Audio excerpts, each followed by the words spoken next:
안녕하세요. 책 읽어주는 초초입니다. 저는 낭독의 세계를 경험한 후 매일 소리를 내어 책을 읽고 있어요. 요즘은 경제 관련 책에 관심이 많아서 주로 읽고 있는데요. 현재 읽고 있는 책의 제목은 국민 경제 멘토 김경필이 알려주는 15억 작은 부자, 현주 씨의 돈 관리 습관입니다. 김경필 지음, 출판사는 좋은 습관 연구소이고요. 이 책은 15억 작은 부자 현주 씨의 돈 관리 습관을 소개하면서 돈을 모으고 효과적으로 관리하는 방법을 설명합니다. 책에서는 현주 씨의 경제 상식과 철학, 자산을 관리하고 늘리는 방법, 가지고 있는 돈을 적극 활용하는 방법 등을 다루고 있고요. 지속적인 자기 개발과 목표 설정의 중요성도 강조합니다. 또 돈을 모으는 것뿐만 아니라 돈을 사용하는 방법에 대해서도 다양한 팁과 노하우를 제공하죠. 차례를 살펴보면 1부 성취력, 2부 결단력, 3부 통제력, 4부 저축력으로 구성되어 있는데 오늘 소개해드릴 곳은 3부의 통제력 부분의 일부입니다. 실질적으로 도움이 되는 이 책은 자신의 돈을 관리하는 방법을 찾고자 하는 사람들에게 유익한 가이드가 될 것이라 생각됩니다. 개인적으로 사회초년생이 이 책을 읽었으면 하는 바람이 있어요. 너무 좋은 가이드입니다. 책의 내용 일부를 저와 함께 들어보세요. 3부 통제력. 지출 통제와 예산 관리는 한 몸이다. 1. 소비 습관과 월급 통장에 대한 진실. 부자가 되고 싶다면 소비 통제부터 먼저 배워야 한다. 소비 통제는 저축에서부터 시작된다. 선 저축, 후 소비라는 만고 진리의 말을 잊지 말자. 그리고 우리가 잘못 알고 있는 나쁜 소비 습관도 알아보자. 그리고 통장 관리도 새롭게 시작하자. 언제나 쥐꼬리라는 수식어가 따라다닐 만큼 직장인들의 월급이란 예나 지금이나 항상 부족하다.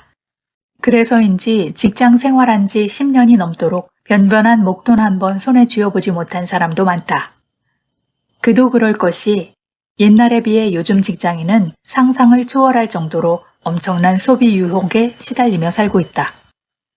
하루 중 많은 시간을 SNS나 유튜브 영상 보기 등에 쓰는데 그곳에는 온갖 갖고 싶은 것, 먹고 싶은 것, 하고 싶은 것들이 넘쳐난다. 이런 사진이나 영상들을 보고 있으면 나도 자랑해야 할 것 같고 나도 뒤처지면 안 될 것 같다는 생각이 든다. 조금 심하게 얘기하면 인증샷 때문에 물건을 구매하고 소비하는 유혹 속에서 살고 있다. 사람들도 자신이 이런 안 해도 될 소비를 하고 있다는 사실을 모르지 않는다. 그럼에도 자신도 모르게 매일 결제 버튼을 누르고 있다. 그래서 사람들은 돈이 모이지 않는 첫 번째 이유로 소비 통제가 어렵다는 사실을 꼽는다. 특히 이제 막 성인이 되었거나 SNS 사용도가 높은 2030일수록 가장 많이 꼽는 이유이기도 하다. 반면 월급만 가지고도 신기할 정도로 큰 돈을 모으는 사람도 있다. 그런데 이들은 놀랍게도 공통적으로 이런 말을 한다. 소비 통제가 안 되니 저축부터 먼저 해야 한다. 우리의 현주 씨도 마찬가지였다. 다들 기억할 것이다. 골드미스였다가 뛰어난 결단력으로 내 집까지 장만한. 한 번은 이런 일이 있었다. 입사하고 몇 년 지나지 않아 회사 전체적으로 임금 인상이 일괄적으로 진행된 적이 있었다. 직급과 호봉에 따른 임금 인상이 아니라 전 직원 일괄적인 월 30만 원 인상이었다. 동료들은 삼삼오오 모여 이야기꽃을 피웠다. 앞으로 매달 30만 원이 더 추가로 들어온다고 하니 이걸로 무엇을 할까? 골프를 시작할까? 그동안 못한 쇼핑을 더 할까? 다들 상상만으로도 웃음이 끊어지지 않았다. 그런데 모두가 이렇게 즐거워하고 있을 때 현주 씨는 남들처럼 이것저것 필요한 것, 평소에 하지 못한 것, 이런 것에 눈이 가기 전에 이 돈을 빨리 묶어놔야겠구나. 그렇지 않으면 해픈 돈이 되겠구나 하는 생각을 가장 먼저 했다. 그래서 그녀는 급여 인상이 발표되고 얼마 지나지 않아 점심시간을 이용해 근처 은행으로 가서 정기적금을 들었다.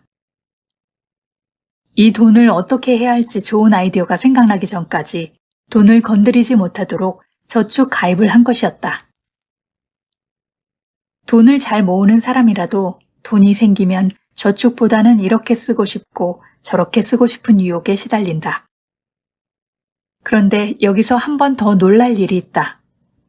현주 씨가 은행에서 가입하고 온 적금 금액이다.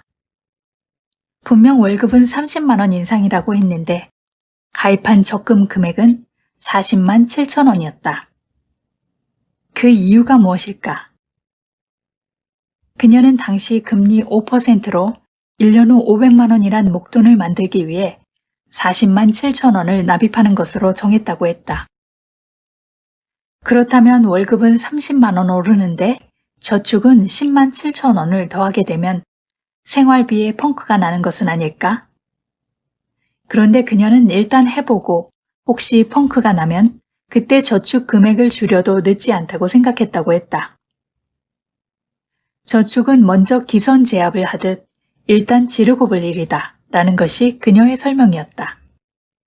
대출이나 소비는 저지르고 나면 뒷일 수습이 어렵지만 저축은 저지르고 나서 문제가 되면 낮추면 그만이라는 설명이었다. 정리하면 현주 씨가 부자가 될 수 있었던 소비 통제력의 비밀이란 안 쓰는 것에서 시작하는 것이 아니라 선 저축을 하는 것에서부터 시작되었다. 내 손에 돈이 있으면 소비의 유혹에 시달릴 수밖에 없다. 그러니 아예 내 손에서 돈을 없애는 것이 최고의 방법이다. 이를 다른 말로 바꿔보면 우리가 소비 통제가 안 된다고 하는 진짜 이유는 쇼핑을 너무 자주 해서가 아니라 저축을 너무 안 해서 그렇다고 말할 수 있다. 뭔가 머리를 한 대 탁 맞은 느낌이 들지 않나? 다시 한번 정리하면 쓰고 남은 돈으로 저축하는 것이 아니라 먼저 저축부터 하고 남은 돈으로 소비하는 것이다. 이처럼 우리가 소비와 관련해서 착각하는 것들을 다시 한번 살펴보자. 돈이 모이지 않는다고 항상 투덜거리는 사람들은 항상 이런 착각 속에 사로잡혀 있다. 할인을 꼭 챙기는 소비 습관.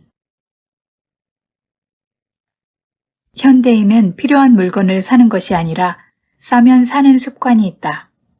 대폭 할인된 물건을 구입하는 것이 현명한 소비라 생각하기 때문이다.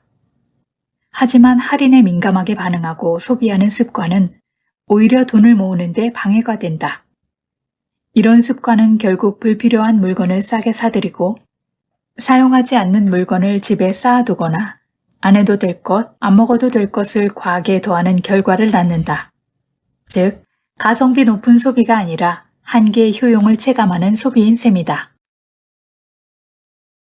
현명한 소비를 위해 꼭 필요한 물건만 꼼꼼히 메모하고서 마트를 방문했지만 일정 금액 이상 구매 시 사은품을 준다거나 하나를 더 사면 할인을 해준다거나 상품권 증정 같은 이벤트가 있다고 하면 우리는 고민에 빠진다.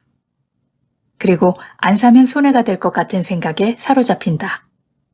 꼭 필요했던 물건이 때마침 할인 행사를 하고 있다면 좋겠지만 대부분은 전혀 생각지도 않던 물건을 싸다는 이유로 행사를 한다는 이유로 구입한다. 그리고 이렇게 구입한 물건을 잘 쓰면 좋겠지만 개인적인 경험에 비춰보면 3개 중 1개꼴로는 괜히 샀다가 되거나 음식이라면 더 이상 맛있지 않다가 되어버린다. 홈쇼핑 채널을 보다 보면 쇼핑 호스트가 가장 많이 쓰는 사람들은 이익보다는 손실에 더 민감하다 보니 물건을 구입해 좋은 혜택을 얻으라는 강조보다 마감되면 이 가격으로는 절대 사지 못하니 얼른 손해보지 말고 빨리 구매하라는 식으로 우리의 마음을 흔든다. 하지만 현실에서는 정말 필요한 물건을 못 사서 생기는 손실보다 싸다는 이유로 불필요한 물건을 사서 입게 되는 손실이 더 크다. 따라서 현명한 소비는 가격이나 할인이 첫째 조건이 되어서는 안 된다. 그보다는 이 물건이 정말 필요한지, 당장 쓸 데가 있는지 따지는 것부터 시작해야 한다. 이 세상에 필요 없는 물건이 어디 있겠는가? 어떤 것이든 있으면 다 좋다. 하지만 그것이 돈을 주고 살 만큼 내게 필요한 것인가 하는 질문은 소비 여부를 결정하는 핵심 요인이 되어야 한다.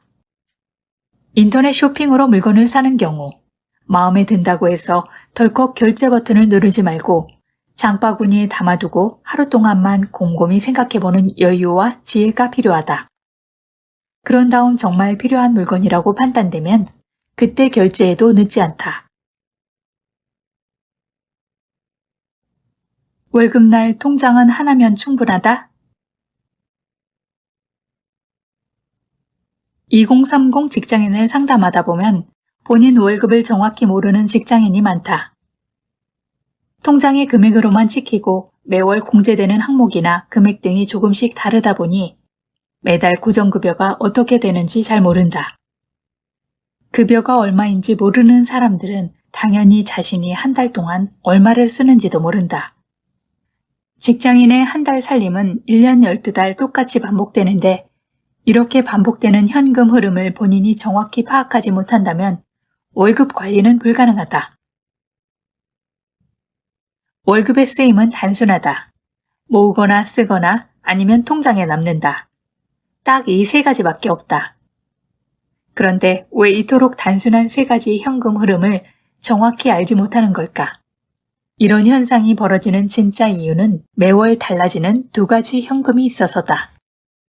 즉, 저축은 딱 정해져 있어 변하지 않는데 쓰는 돈과 남는 돈이 각각 달라지기 때문이다. 그런데 이 돈줄기가 서로 분리되지 않고 한 통장에 섞여 돌아가다 보니 당연히 한눈에 흐름이라는 것이 보이지 않게 된다. 통장이란 돈을 모아놓는 일종의 돈주머니인데 한 주머니에 세 가지 용도의 돈이 한꺼번에 모여 있으며 흐름이 한눈에 들어오지 않는다. 통장에는 돈이 들어오고 나가는 현황이 자동으로 기록되기 때문에 사용한 내역을 따로 기록하지 않아도 어디에 얼마를 쓰는지 돈의 흐름을 정확히 알려준다. 그런데 이를 하나의 통장에 통합적으로 쓰다 보면 월 기준으로 내가 지금 얼마나 소비했는지 금방 확인하기가 어렵다. 수입과 지출이 섞여 한눈에 들어오지 않다 보니 마치 눈을 감고 길을 걷는 듯한 기분으로 돈을 쓰게 된다. 만약 고속도로를 달리는데 현재 남은 연료의 양이나 속도를 보여주는 계기판이 없다면 어떻게 될까? 그것만큼 불안하기 짝이 없는 일도 없다. 그래서 각각의 현금 흐름을 분리해서 관리할 수 있도록 급여통장, 저축통장, 소비통장 이렇게 세 개로 나눠 사용하는 것이 좋다. 그러면 월급날은 이 세 개 통장 사이로 돈들이 서로 오가는 날이라고 보면 된다. 보통은 카드 사용을 많이 하고 카드 대금이 급여 통장에서 바로 자동 이체가 되도록 많이 해두기 때문에 따로 소비 통장을 안 만드는 경우가 많은데 꼭 분리해서 한 달 쓸 돈을 넣어두고 그 돈 안에서 카드 비용을 충당하면서 어느 항목이 오버되어 지출되었는지 소비를 더 줄이려면 뭘 줄여야 하는지 내 눈으로 정확히 확인하는 게 중요하다. 지금 당신의 옷장을 한번 열어보자. 내부가 어떻게 정리되어 있는가? 셔츠와 타이, 바지와 양말, 겉옷과 속옷 등이 모두 한데 뒤섞여 있는가? 아마도 종류별로 정리해놓고 필요할 때마다 편리하게 꺼내 입도록 되어 있을 것이다. 돈 관리도 이와 다르지 않다는 것을 알아야 한다.